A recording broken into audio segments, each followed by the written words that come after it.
in my role in community education is we've really tried to bring in and include people in our community.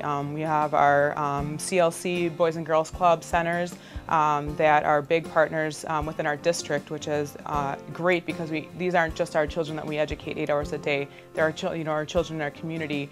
It's really been a systems thinking change and looking at race and at poverty and class and everything as a district-wide and a community-wide effort if we're going to make change. So it's really looking at it that way rather than coming in and fixing individual students that are not broken.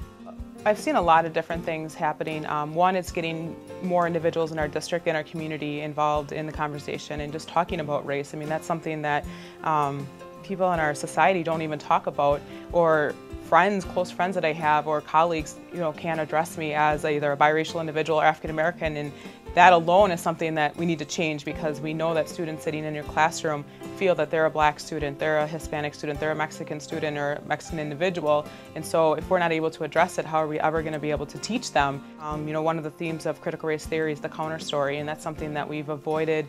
We have, a student might say, I think my teacher's a racist, and we don't ask, why do you feel that way? We say, no, your teacher's not a racist. And so it's really changing that thought process of asking, well, why do you feel that way? What's going on? Tell me more about that. Because no matter what, the student still feels that way. But then you take that racial lens and you analyze your policies and you analyze what's happening in your classrooms and at administrative levels, and then you realize this is a great opportunity to be able to, from the inside of school districts, say, this is what we're doing in Fond du Lac, and then for the community to say, this is what we have in Fond du Lac, how can we now integrate that in schools? Because it makes sense, it definitely makes sense to us.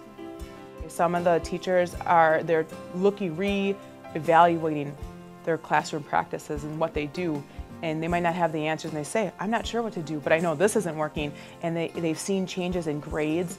Students that they have always found difficult in their classroom have all of a sudden, they're like, I just found the niche with this student.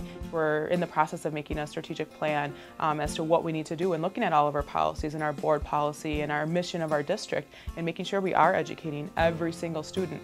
It's not for us to decide if a student goes on to college or goes on to a university, but we need to make sure every student's ready to go, and if they want to go, that they're ready.